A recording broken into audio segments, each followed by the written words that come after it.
Bem, hoje o nosso encontro é com o Mozart Viana, que trabalhou em todo esse processo constituinte desde o início, assessorando o presidente da Constituinte, Ulisses Guimarães. Foi certamente, Mozart, um momento muito peculiar, né? Certamente, com toda a vivência que teve, né, no parlamento, certamente esta foi uma experiência bastante marcante. Foi uma experiência marcante, riquíssima e, sobretudo, prazerosa, né? E eu estava com o Dr. Paulo Afonso, que era então secretário-geral, e estávamos sempre perto do Dr. Ulisses, acompanhando e, principalmente, dando sequência às determinações dos constituintes em relação a procedimentos. De lembrança, houve vários episódios, né? Desde a questão inaugural, a participação dos senadores que tinham sido eleitos na eleição passada. Este foi um incidente que foi resolvido pelo presidente da Assembleia Constituinte Inaugural, que foi o ministro Moreira Alves, né, que acabou submetendo a matéria ao plenário, até o funcionamento das comissões, as subcomissões e depois a comissão de sistematização e a questão do Centrão. Acho que gostaria que repassasse um pouco esses episódios e aquilo que foi marcante na sua visão. Bom, é bom lembrar, voltando um pouco no tempo, né, que estávamos, que chamávamos de a Nova República, né, estava deixando um regime autoritário, digamos assim, com base numa emenda constitucional de 69.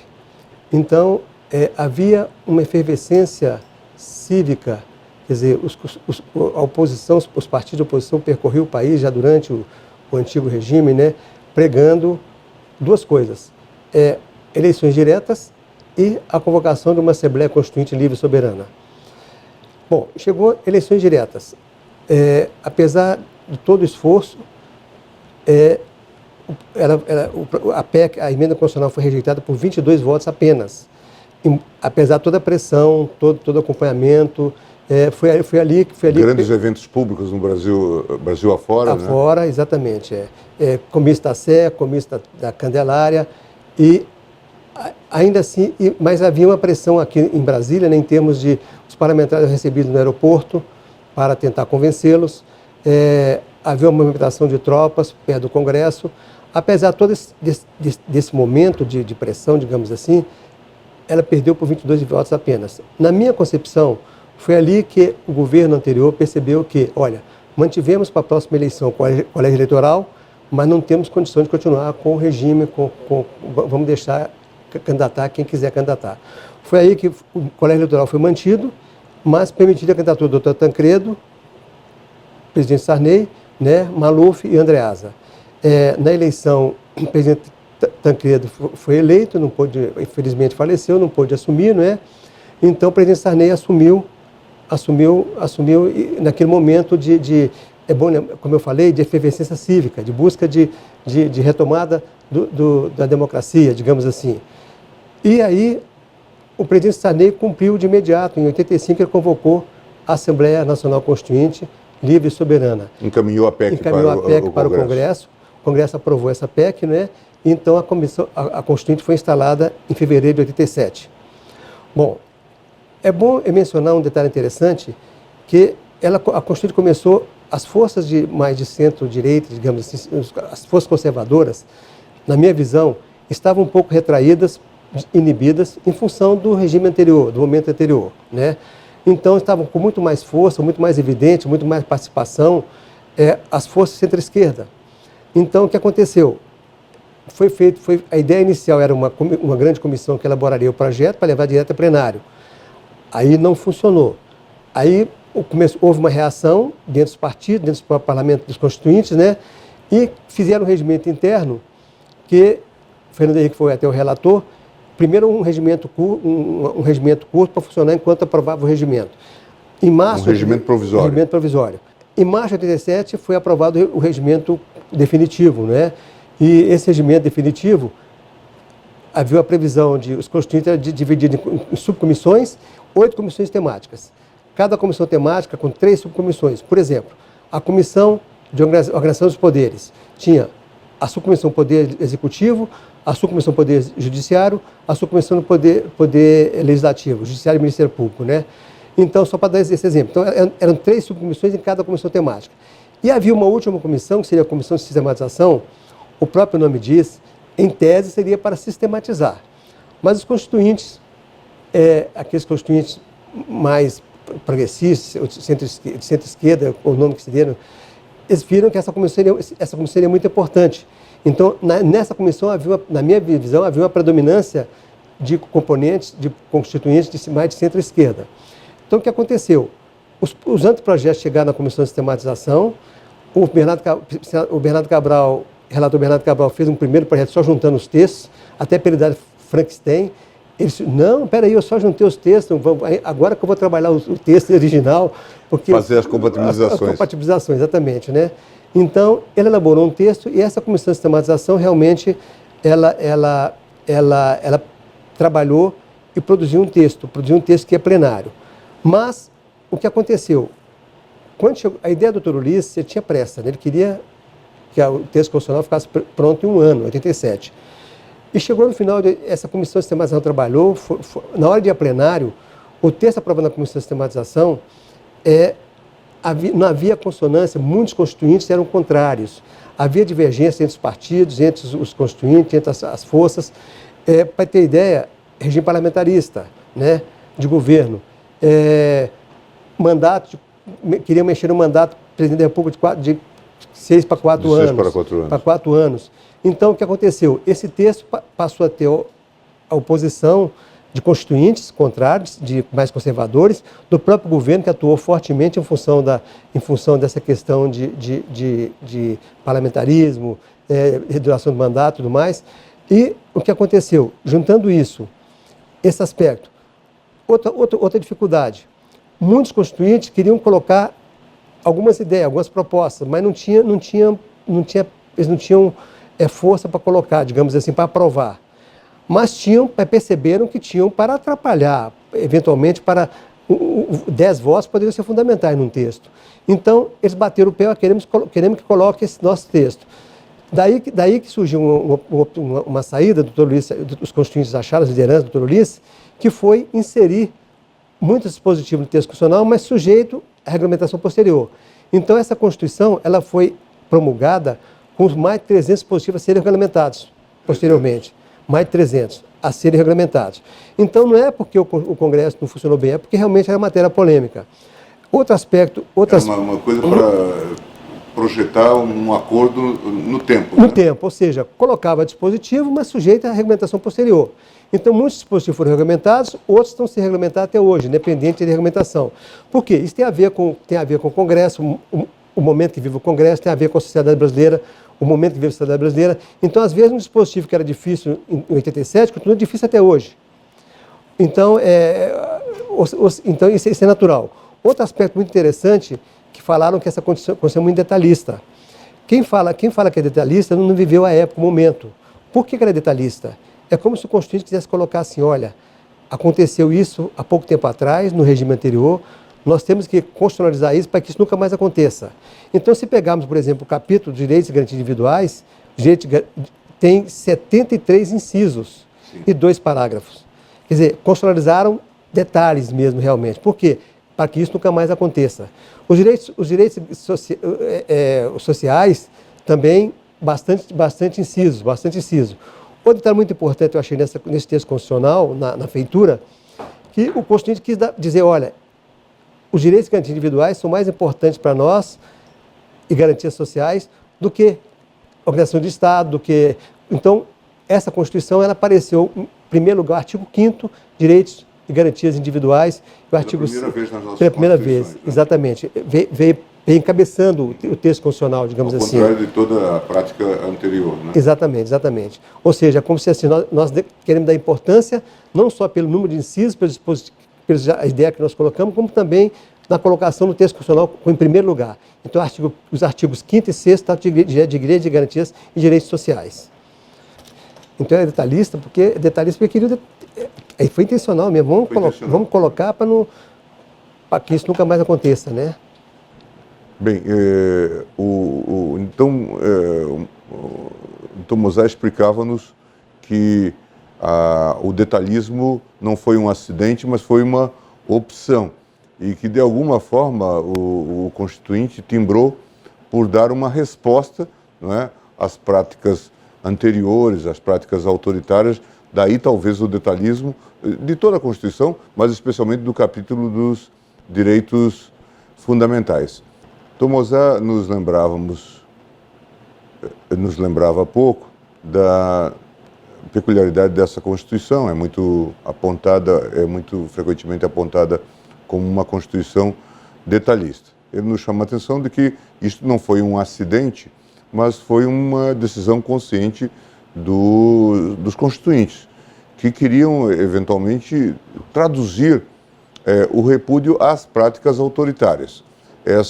Esse era o pensamento, então, dominante.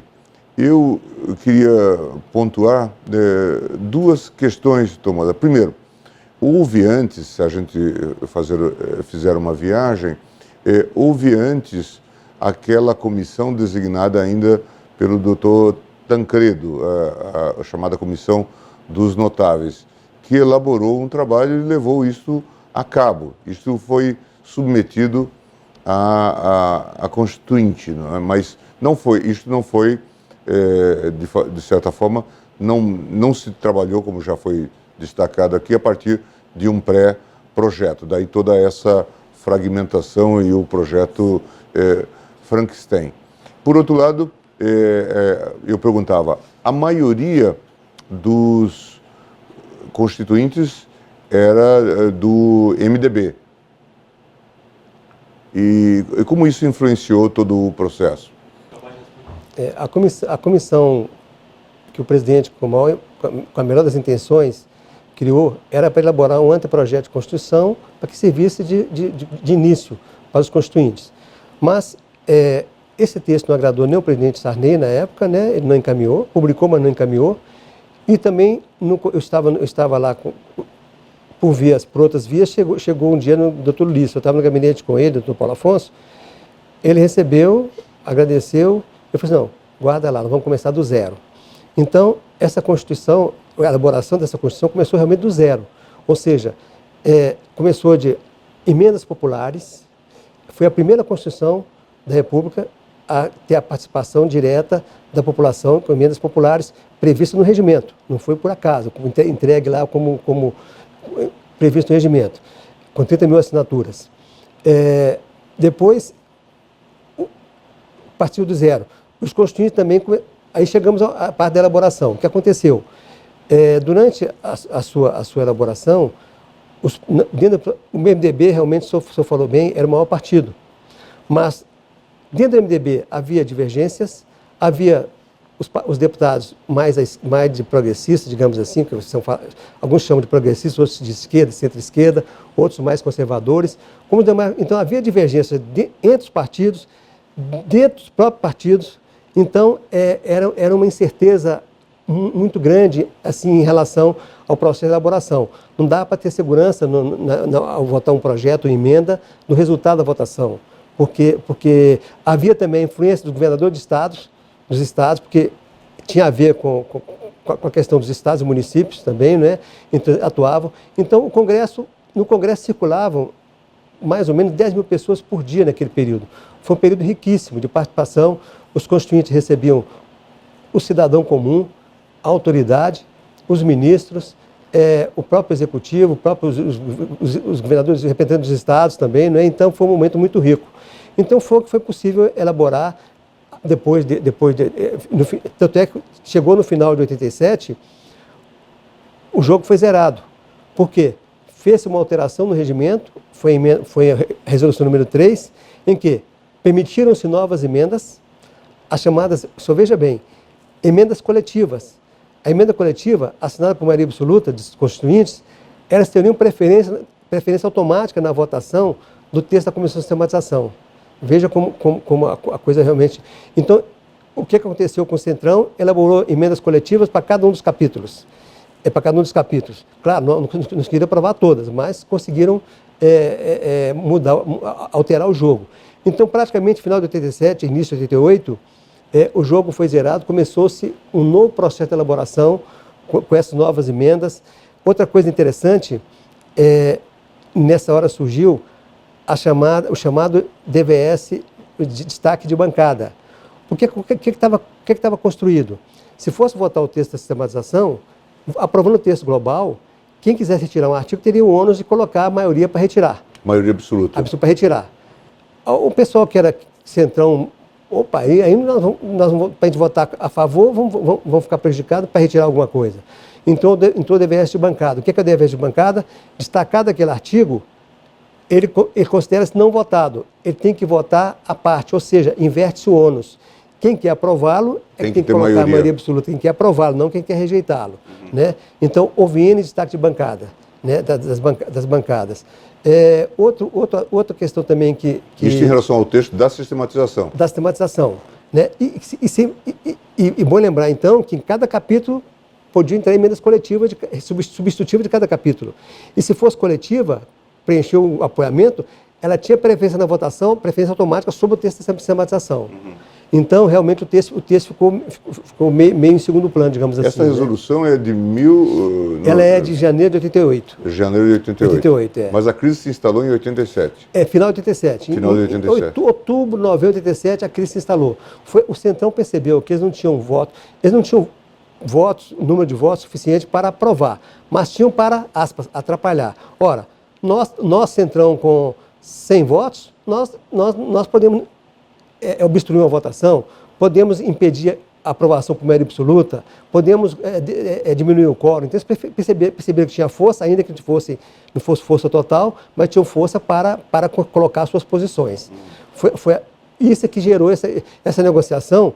Doutor Luiz, a partir daí, inclusive, cada emenda era negociada, reunião com os líderes, com o relator substituto, também com os parlamentares autores das emendas, e também participavam alguns parlamentares que discutiram, especialistas na matéria, levaram tempo debatendo aquele tema. De cada setor? De cada setor, também eram chamados a participar dessa reunião.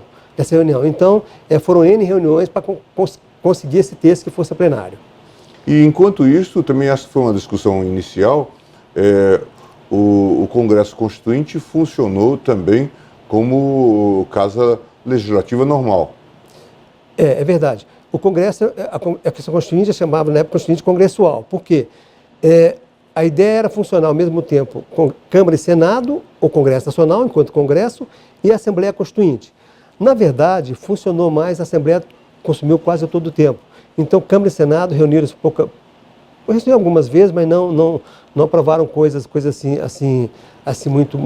Relativa à legislação? A legislação não alterou muita coisa, não. Um outro aspecto interessantíssimo que surgiu no início da Constituinte era, olha, nós estamos aqui na Assembleia. O que vai nos regular nosso trabalho? A Constituição atual, a emenda número 2, de 89, de 69, vamos basear nela? Não, aí criaram o projeto de decisão. O projeto de decisão seria a possibilidade de pegar texto da atual Constituição que estava vigorando e suprimir-os, revogá-los. Mas gerou reação do Centrão. Então, na prática, não funcionou. Aí fizeram um acordo, negociado com o doutor Ulisses, olha, vamos usar o projeto de decisão, constava no regimento da Constituinte, só em caso se a Constituição atual estiver ameaçando os trabalhos da Constituinte. Se algum dispositivo estiver ameaçando os trabalhos da Constituinte, então nós vamos fazer um projeto de decisão para revogar aquele dispositivo. Do contrário, não vamos mexer. Então, praticamente, não aconteceu. Não aconteceu. Não aconteceu. Isso estava previsto no regimento, mas não... Estava previsto, mas praticamente não atuou. E Câmara e Senado, separadamente, funcionaram assim, muito pouco. Né? Os trabalhos... Porque o doutor Luiz tinha... A ideia dele era um ano, era 87. Final de 87 está pronto. Com esse problema que teve no final de 87, com essa rebelião, entre aspas, digamos assim, não é? Então, ele teve que alterar todo o regimento com a resolução número 3 e praticamente zerou o jogo. Então, começou tudo de novo, né? Tudo de novo. Sim, uma questão que sempre se coloca na distribuição de tarefas e também na distribuição da competência tributária é a presença dos estados e municípios muito fortes. O Mozart já fez aqui referência no processo. Se diz também, eu li artigos, por exemplo, do professor Maílson da Nóbrega, dizendo que não se prestava muita atenção nas tarefas que se dava à União, e que uma certa debilidade do governo, o envolvimento do governo também na questão do mandato, acabava por fazer com que a União não tivesse a sua representação nesse processo. Qual é a sua visão sobre isso? Até um certo ponto, sim. Aquele momento inicial, sim. O governo também estava... O presidente Sarney convocou a Assembleia Constituinte Livre e Soberana, como ele disse, né? Mas no final de 87, o governo reagiu. Saulo Ramos, Ministério da Justiça, o presidente Sarney, eles atuaram fortemente na questão da relação do mandato, atuaram fortemente na questão que eu falei agora, do mandato e do sistema regime presidencialista. Entrou a emenda Humberto Lucena, uma das emendas coletivas foi a emenda Humberto Lucena. Foi aprovada e retornou ao regime presidencialista. Mas, eu concordo, gastou-se muita energia nesses pontos. Então, o governo não teve que ceder também, eventualmente, um pouco para os estados, até para conseguir aprovar como contrapartida essas matérias. Alguns dos observadores, eu já ouvi isso, por exemplo, do senador Serra, falam que talvez tivesse havido um excesso de confiança de alguns líderes na Constituinte, e aí do Dr. Ulisses, do líder Mário Covas, de que a aprovação da Constituição era um trunfo nas eleições presidenciais, o que não se verificou afinal. Qual é a sua impressão? Eu tenho a impressão que a proposta inicial, a intenção inicial era essa realmente. Tanto é que eu não tenho dúvida que o sistema parlamentarista, por exemplo, que saiu da sistematização, nessa comissão de sistematização a maioria é centro-esquerda, né? Então, o pessoal mais de esquerda pretendia o quê? O primeiro-ministro, eventualmente, já era um passo à frente. Avançado. Seria o primeiro-ministro, né? E como vingou o presidencialismo e não o parlamentarismo, mas isso não deixou de funcionar nessa direção que o senhor falou aí agora, né? Que realmente o ministério, o senador Zé Serra falou, né? Que realmente faz sentido. Que os importantes membros da Constituinte eram virtuais candidatos a presidente da República, né? E acabou isso no... Eu acho, por exemplo, que o Mário Covas tinha intenção de ser primeiro-ministro, Fernando Henrique, quem sabe, né? Imagino eu. O próprio presidente Ulisses Guimarães, depois, pensou em... Ele mesmo retirou a candidatura dele, não é? Houve um momento que ele lançou a candidatura dele, ele mesmo retirou, que não era viável, mas isso demonstra que realmente havia essa intenção. De usar isso no processo eleitoral. Que fatos mais marcantes, Mozart, a gente pode aí retirar da memória em todo esse quadro? Houve um momento em que se teve a impressão de que a Constituinte não terminaria, os jornais chegaram a publicar coisas assim, não é? Foi nesse impasse que houve no final de 87, antes da resolução número 3, que alterou, tanto é que teve que fazer resolução para alterar completamente. Se não fosse essa resolução, esse impasse continuaria, tanto é que os trabalhos foram paralisados, né? Então, eu estive com o Dr. Ulisses, com o Dr. Paulo Afonso, eu senti o Dr. Ulisses muito preocupado, eu não tinha liberdade com ele assim, o Dr. Paulo Afonso é interlocutor mais direto com ele, é o Dr. Paulo Afonso. Mas, de meu posto de observação, eu senti o Dr. Ulisses muito preocupado, né? Houve um período até que teve que descansar um pouco no final de 87, quer dizer, estava extenuado, né? Então, realmente, houve um momento de insegurança, de medo, de as coisas... Aí, a saída foi, olha, temos que negociar. Sem negociação não avança. Então, tiveram que negociar, tanto é que, como eu falei, a resolução número 13 zerou o jogo. Novas emendas. Imagina, o texto que foi elaborado até aquele momento, das comissões, subcomissões... reabriu-se com emendas coletivas, sendo que as emendas coletivas teriam preferência automática sobre o texto inicial. Isso é um momento muito forte. Né? Quase uma heresia, né? Considerando quase heresia, o tipo de trabalho. Ou seja, o que trabalhou na comissão vem lá, entra uma emenda coletiva, maioria absoluta, acima, né?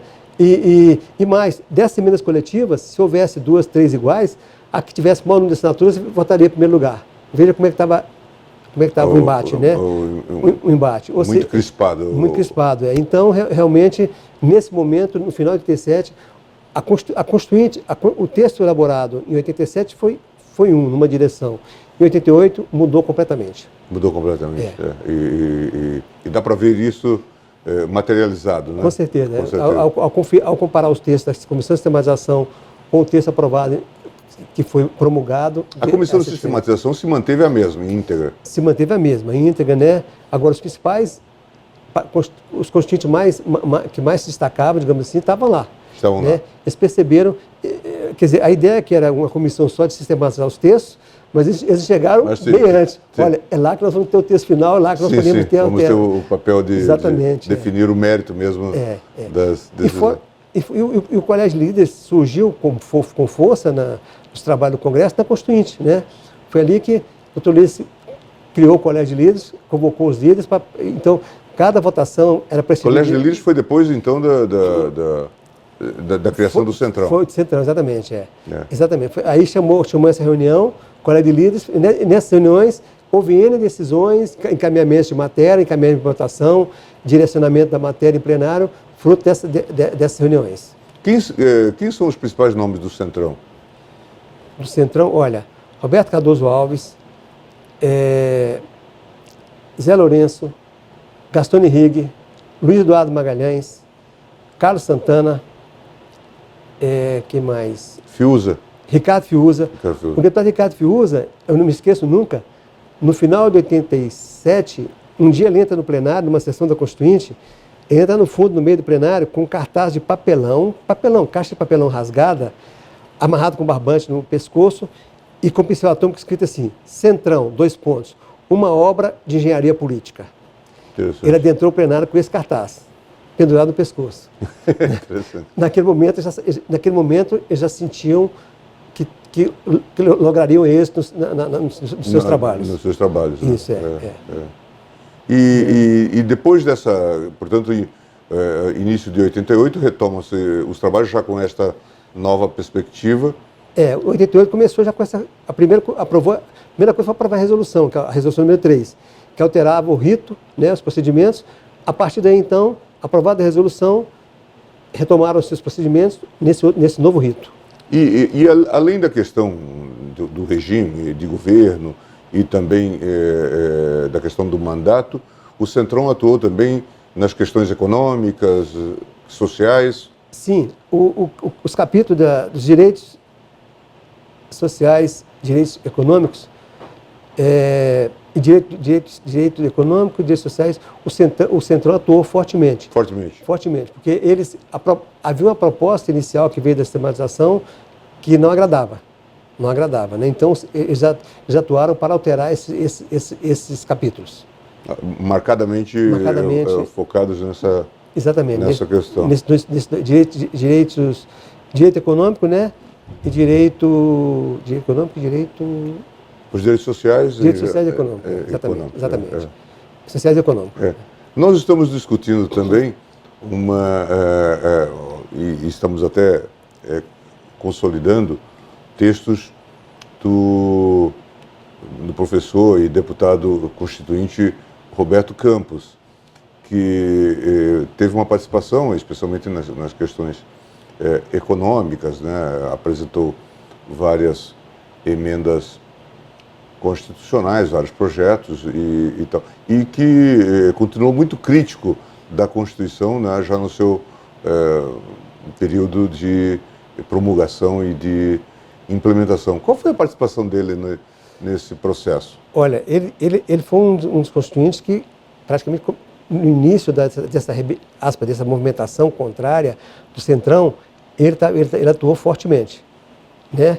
E, no mais, ele atuou fortemente tentando fazer valer suas ideias, suas propostas, suas emendas, né? Então, durante toda a Constituinte. Em torno de todo o processo. Ele teve participação realmente efetiva, né? Logrou êxito em muitos dispositivos, com certeza, né?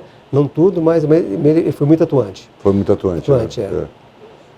Muito conhecimento da área de economia, né? Sim, sim. E mesmo com a vitória do Centrão, ele saiu como um forte crítico da Constituinte e da Constituição. É, porque ele queria mais ainda, né?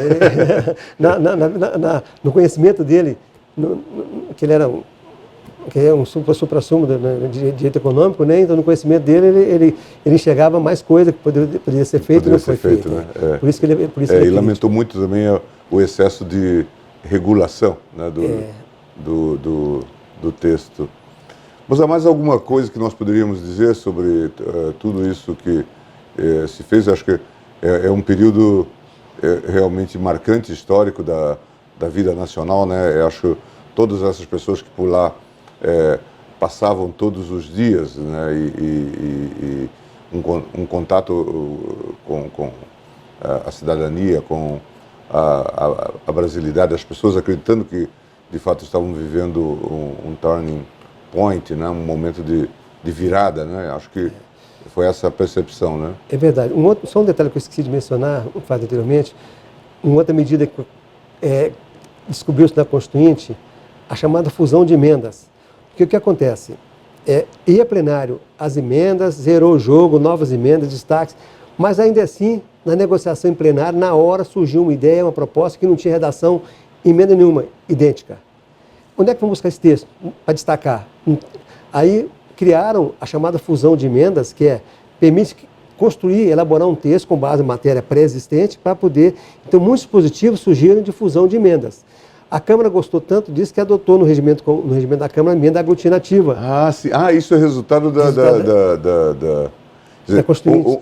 Uma ideia nova que, na verdade... Surge na hora da negociação, porque às vezes um projeto entram várias emendas, mas a negociação na hora do plenário, na hora de votar em plenário, surge uma proposta que há um acordo, há um consenso, mas não há um texto idêntico. Correspondente, exato. Tem que ser um texto baseado, trata do assunto, mas às vezes tem uma expressão, às vezes tem uma que não tem. Temos que colocar essa expressão, buscar onde? Não tem emenda. Então, permitiu-se criar, naquela época, a fusão de emendas.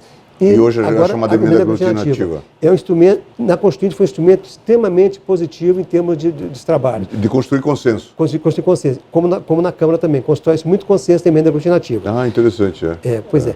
Com relação ao que o senhor falou antes, né? Eu tenho que registrar um momento ímpar, né, na vida do país. Eu tenho muito orgulho, como servidor público, né, de ter participado. O senhor participou como jurista, né? Eu vi o senhor trabalhando lá como jurista, né, junto aos relatores e tudo mais. Eu, como servidor público, né, e foi um momento ímpar na vida do país. Momento de entusiasmo sem igual. O país estava recuperando novos ares democráticos, recuperação das liberdades democráticas. Havia uma movimentação, como eu falei, quase 10 mil pessoas dentro do Congresso, cada um colocando suas propostas, e havia aquele entusiasmo de estarmos trabalhando para algo novo no país, para um momento novo, Um momento inaugural, né? Tanto é que, como servidor, trabalhava o Dr. Paulo Afonso, tinha uma equipe que trabalhava com a gente lá, uma equipe de 90, 100 pessoas, do Centro de Documentação e Informação, Departamento de Comissões, de servidores que dedicaram a alma em favor. Trabalhávamos todos nós, às vezes virávamos noite, às vezes finais de semana. Teve uma vez, inclusive, para registrar por curiosidade, né? Depois de trabalhar sábado e domingo, eu e o grupo, né? Chegamos lá segunda-feira de manhã, viramos à noite, fomos dormir quarta para quinta às 4 da manhã, sem trabalhar. Sem parar de trabalhar? Sem parar de trabalhar. Né? Foi o final. Portanto, final de semana e depois... Final de semana, fomos em casa dormir. Mas segunda-feira chegamos às 9 horas, viramos a noite segunda para terça, viramos a noite terça para quarta, e quarta para quinta fomos dormir às 5 da manhã. Né? Então, mas a gente fez com muito entusiasmo, né? Ninguém reclamava. Era uma motivação. Motivação, realmente, um momento muito fora de série, né? Então, assim, o país tem muito a agradecer aos constituintes, né? Aos juristas que assessoraram, que trabalharam, que colaboraram com a elaboração do texto, como o senhor que esteve lá, e outros juristas, né? Então, foi um momento muito importante na vida do país. Eu tenho dedicado muita atenção a essa temática e a gente chama atenção para isso, né? O fato de que, a despeito dos problemas que há e das críticas que podemos fazer e continuam sendo feitas, é que já sob pelo menos a marca republicana, começada em 1889, já a Constituição com maior estabilidade, né? Assim, quer dizer, que propiciou a maior estabilidade institucional, né?